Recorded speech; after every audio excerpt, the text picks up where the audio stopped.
Hello everyone, আমি কস্তুরী আর কস্তুরীজ kitchen ডায়েরিতে তোমাদের সবাইকে ওয়েলকাম। আজকে আমি তোমাদের সাথে একটু অন্যরকম একটা চিকেন বিরিয়ানির রেসিপি শেয়ার করছি। দেখো, কলকাতা স্টাইল চিকেন বিরিয়ানি তো অনেক বানিয়েছো, একবার অল্প পরিমাণে বোনলেস চিকেন দিয়েই এই চিকেন কোফতা বিরিয়ানিটা বাড়িতে বানিয়ে দেখতে পারো, খেতে কিন্তু দুর্দান্ত হয়। তো এই চিকেন কোফতা বিরিয়ানিটার জন্য আমি প্রথমেই বাসমতি চাল 2 কাপ পরিমাণে নিয়ে নিয়েছি। এবার এটাকে 3 থেকে 4 বার খুব ভালো করে জল পাল্টে পাল্টে ধুয়ে নিয়ে তারপর এটাকে জলে ভিজিয়ে রাখলাম 30 মিনিটের জন্য। তারপর দেখো, আমি এদিকে প্রায় 300 গ্রাম মতন বোনলেস চিকেন পেস্ট করে নিয়েছি, আর এই বোনলেস চিকেনটা আমি মিক্সিং জারে দিয়ে পেস্টটা করে নিয়েছি। তবে তোমরা চাইলে এর পরিবর্তে চিকেন কিমাও ব্যবহার করতে পারো। তো এবার এই চিকেন পেস্টের মধ্যে আমি স্বাদ মতো নুন দিচ্ছি, 1 চামচ করে জিরে গুঁড়ো, ধনে গুঁড়ো দিচ্ছি, 1 চামচ গরম মশলা গুঁড়ো, সাথে 2 চামচ মতন বিরিয়ানি মশলা দিচ্ছি, ঝালের জন্য পরিমাণ মতন কাঁচা লঙ্কা কুচি, একটু লেবুর রস দিয়ে দিলাম, আর সাথে দিচ্ছি একটু ধনে পাতা কুচি, সাথে একটু বাটার দিলে এটা বেশ সফট হয়। দিচ্ছি ফাইন করে কুচিয়ে নেওয়া একটা মাঝারি সাইজের পেঁয়াজ, 1 চামচ করে আদা রসুন কুচি, আর 2 থেকে 3 চামচ ময়দা দিয়ে সবটা খুব ভালো মতন মেখে নেবো। তো ভালো মতন সমস্ত মশলা চিকেনের সাথে মাখানো হয়ে গেলে তারপর এর থেকে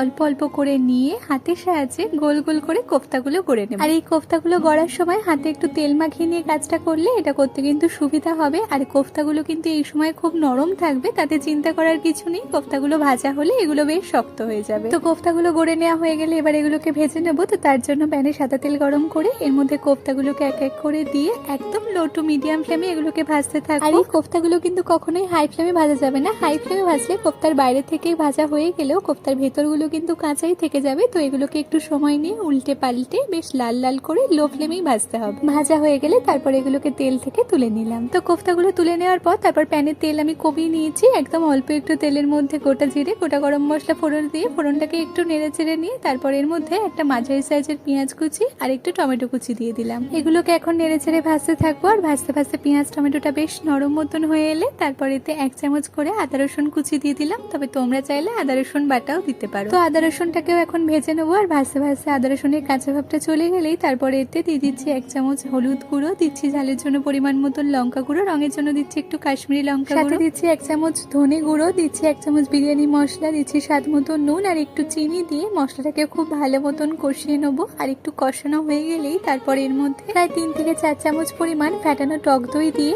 আবারও খুব ভালো মতন কষাতে থাকবো। আর কষাতে কষাতে মশলা থেকে তেল ছেড়ে দিলেই তারপর এতে 1/2 কাপ মতন জল দিয়ে দিলাম। খুব বেশি জলের ব্যবহার করার দরকার নেই, 1/2 কাপ দিলেই হবে। তারপর সবটা একবার খুব ভালো মতন মিশিয়ে নিলাম। আর এরপর গ্রেভিটা ফুটে উঠতে শুরু করলেই তারপর এতে ভেজে রাখা কোফতাগুলো দিয়ে ভালো মতন মিশিয়ে নিলাম।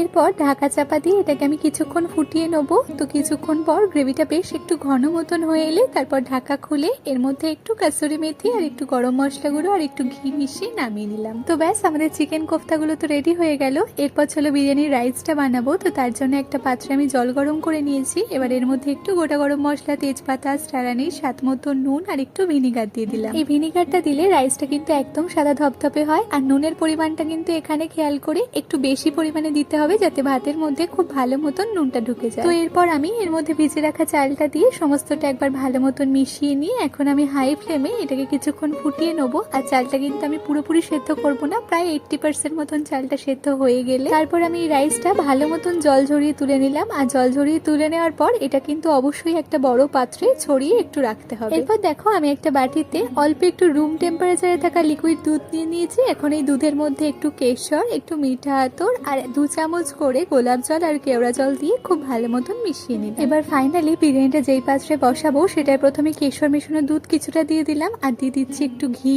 আর তারপরেতে কিছুটা রাইস দিয়ে দিলাম। আর এই রাইসের উপর থেকে কিছুটা কোফতার একটু গ্রেভি দিয়ে দিলাম, সাথে একটু বিরিয়ানি মশলা ছড়িয়ে দিলাম, একটু ধনেপাতা কুচি আর অল্প একটু পেঁয়াজ বেরেস্তা ছড়িয়ে দিচ্ছি। তারপর এর উপর থেকে আবারও বাকি সমস্ত রাইসটাই দিয়ে দিলাম। তারপর উপর থেকে বাকি কয়েকটা কোফতা দিয়ে দিলাম, সাথে কেশর মেশানো পুরো দুধটাই দিয়ে দিলাম, আর একটু বিরিয়ানি মশলা ছড়িয়ে দিচ্ছি, সাথে একটু ঘি দিয়ে দিচ্ছি, একটু ধনেপাতা কুচি আর একটু পেঁয়াজ বেরেস্তা পরপর ছড়িয়ে দিলাম। এইভাবে পরপর লেয়ার করে বিরিয়ানিটা সাজালে এটার কিন্তু টেস্ট অনেক ভালো হয়। তারপর এই বিরিয়ানির পাত্রটা ভালো মতন ঢাকা দিয়ে একদম লো ফ্লেমে একটা তাওয়ার উপর বসিয়ে 20 থেকে 25 মিনিটের জন্য দম দিয়ে দিলাম। ব্যাস, তাহলে ফাইনালি আমাদের চিকেন কোফতা বিরিয়ানি একদম রেডি। এবার এটাকে একটা প্লেটে সার্ভ করে নিয়েছি। আর দেখতেই পাচ্ছ বিরিয়ানির রাইসটা কতটা ঝরঝরে হয়েছে। আর বিরিয়ানিটা খেতেও কিন্তু দুর্দান্ত হয়েছিল। তো একবার অবশ্যই এইভাবে বাড়িতে বানিয়ে দেখো। তাহলে এই ভিন্ন স্বাদের চিকেন বিরিয়ানির রেসিপিটা তোমাদের কেমন লাগলো অবশ্যই কমেন্টে জানিও, আর ভালো লাগলে প্লিজ একটা লাইক করো আর চ্যানেলটাকে একটা সাবস্ক্রাইব করতে ভুলো না জানো। আজকের মতো তাহলে এটুকুই, দেখা হচ্ছে তোমাদের সাথে আবারও কাল নতুন একটা রেসিপি নিয়ে। ততক্ষণ সবাই খুব খুব ভালো থেকো, টাটা।